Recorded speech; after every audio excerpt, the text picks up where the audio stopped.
କାଲି ରାତିରୁ ବର୍ଷା ହଉଥିଲା ଯେ ସକାଳ ଯାକେ ଛାଡ଼ି ନଥିଲା। ତ ବର୍ଷା ଛାଡ଼ିଲା ପରେ ଦେଖନ୍ତୁ ପୁରା ବାହାରଟା କେତେ ସୁନ୍ଦର ଦେଖାଯାଉଥିଲା ଆଉ ଚଢ଼େଇମାନେ ବହୁତ ଜୋରରେ ବୋବଉଥିଲେ। ପୁରା ଫ୍ରେଶ୍ ଲାଗୁଥିଲା। ତ ସକାଳୁ ଗାଧେଇ ପୂଜା ସାରିଦେଲି। ତାପରେ ଏଠି ଟିକେ ମ୍ୟାଗି ବନେଇବା ପାଇଁ ସବୁ ପରିବା କାଟି ଦେଇଥିଲି ଆଉ ଟିକେ ଛତୁ ପକେଇ ବନେଇବି ବୋଲି ଆଜି ଭାବିଲି। ଫାଷ୍ଟ ଟାଇମ୍ ହଜବେଣ୍ଡ କହିଲେ ଟ୍ରାଏ କର ଭଲ ଲାଗିବ। ତ ମ୍ୟାଗି ବନଉଥିଲି।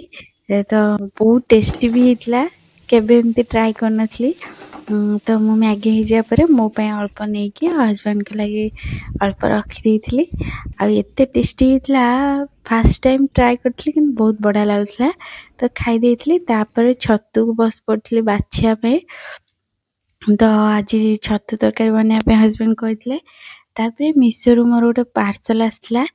ଆଉ ଆପଣମାନେ କୁହନ୍ତୁ ଏଇ କୁର୍ତ୍ତୀଟା ଆପଣମାନଙ୍କୁ କେମିତି ଲାଗୁଛି। ବହୁତ କମ୍ ପଇସାରେ କିନ୍ତୁ ପୁରା ଖାଦି କଟନ୍ର, ଖାସ୍ କରି ନେକ୍ ଡିଜାଇନ୍ ପାଇଁ ମୁଁ ଆଣିଥିଲି। ପୁରା ସିମ୍ପଲ୍ ବାସ୍, କିନ୍ତୁ ବହୁତ ବଢ଼ିଆ ଲାଗୁଥିଲା। ଦୁଇଟା କଲର୍ ଆପଣମାନଙ୍କୁ କେମିତି ଲାଗୁଛି କହିବେ କମେଣ୍ଟରେ। ତାପରେ ହଜବେଣ୍ଡ ପଳେଇ ଆସିଥିଲେ, ତାଙ୍କୁ ଟିକେ ମ୍ୟାଗି ଗରମ କରିକି ଦେଇ ଦେଇଥିଲି। ଆଉ ଫାଷ୍ଟ ପଚାରିଥିଲେ କେମିତି ହେଇଛି, କହିଲେ ବଢ଼ିଆ ହେଇଛି। ତାପରେ ଟିକେ ପାଣି ଦେଇ ଦେଇଥିଲି ନେଇକି ପିଇବା ପାଇଁ। ଆଉ ଆମର ତ ଏଇ ଖରା ଦିନରେ ଫ୍ରିଜ୍ କହିଲେ ଏଇ କଳସକୁ ହିଁ ବୁଝାଯାଏ। ତାପରେ ପଳେଇ ଆସିଥିଲି। ଛତୁକୁ ସବୁ ଧୋଇକି ରଖିଦେଇଥିଲି। ତାପରେ ଏପଟେ ଭାତ ହେଇଯାଇଥିଲା। ଭାତକୁ ଫାଷ୍ଟ ଗାଳି ନେଲି। ଆଉ ତ ଫାଷ୍ଟ ବି ମ୍ୟାରେଜ୍ କରିକି ଆସିଥିଲି, ବହୁତ ହାତ ଥର ଫୋଟକା ହେଇଯାଇଛି ଭାତ ଗାଳିବା ଟାଇମ୍ରେ। ଏବେ ସବୁ ଜିନିଷ ଅଭ୍ୟାସ ହେଇଗଲାଣି। ତାପରେ ହଜବେଣ୍ଡ କହିଲେ ଟିକେ ଛତୁ ପକୋଡ଼ା ବନେଇବା। ତ ମୁଁ ଏପଟେ ଛତୁ ତରକାରୀରେ ଲାଗିଥିଲି ଆଉ ହଜବେଣ୍ଡ ତାଙ୍କର ଛତୁ ପକୋଡ଼ା ବନାଉଥିଲେ। ତ ମୁଁ ଏପଟେ ତରକାରୀ କଷି ହେଇଯିବା ପରେ ପାଣି ଦେଇକି ଫୁଟିବା ପାଇଁ ଛାଡ଼ି ଦେଇଥିଲି। ଆଉ ହଜବେଣ୍ଡ ପକୋଡ଼ା ବନେଇ ଦେଇଥିଲେ। ତ ବସିକି ଟିକେ ବାହାରେ ଖାଇ ଦେଇଥିଲୁ।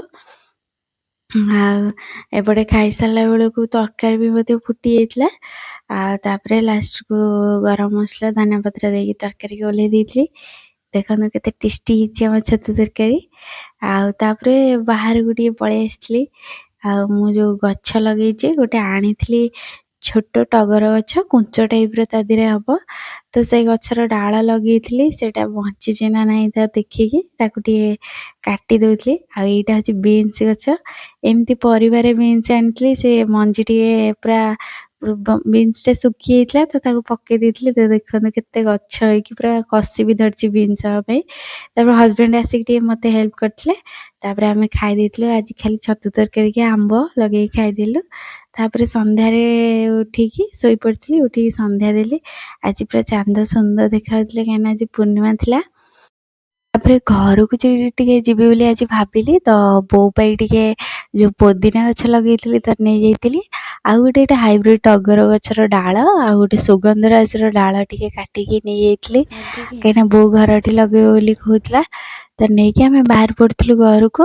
ତ ବାଟରେ ଗୋଟେ ମାଉସୀଙ୍କ ପାଖରୁ ଛତୁ କିଣିବା ପାଇଁ ଗଲୁ। 260 ଟଙ୍କା ଛତୁ କହିଲେ, 10 ଟଙ୍କା କାଟିବା ପାଇଁ କହିଲୁ। ମାନେ ଏତେ ରାଗିଗଲେ ଯେ ଆମେ ଆଉ ଡରିକି ଛତୁ ନେଇକି ପଳେଇ ଆସିଲୁ ଯେତିକି ରେଟ୍ କହିଲେ। ତାପରେ ବାଟରେ ଟିକେ ପକୁଡ଼ିକି ଜଲେବି ନେଇ ଆସିଥିଲୁ। ତାପରେ ଘରକୁ ଆସିଲା ପରେ ବୋଉ ସବୁ ଗଛକୁ ଲଗେଇ ଦେଇଥିଲା। ତାପରେ କିଛି ସମୟ ରହିଲୁ, ଖାଇକି ରାତିରେ ବାହାରିଲା ବେଳକୁ ବୋଉ ଟିକେ ଫୁଲ କଢ଼ ତୋଳିକି ଦେଇ ଦେଇଥିଲା।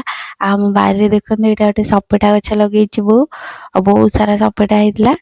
ତ ଆଜିର ବ୍ଲଗ୍ ଥିଲା ଏତିକି। ଭିଡ଼ିଓ ଭଲ ଲାଗିଥିଲା ଆପଣମାନେ ଭିଡ଼ିଓକୁ ଲାଇକ୍ କରିବେ, ଚ୍ୟାନେଲକୁ ସବସ୍କ୍ରାଇବ୍ କରିବେ। ତ ଦେଖା ହେବା ନେକ୍ସଟ ଭିଡ଼ିଓରେ।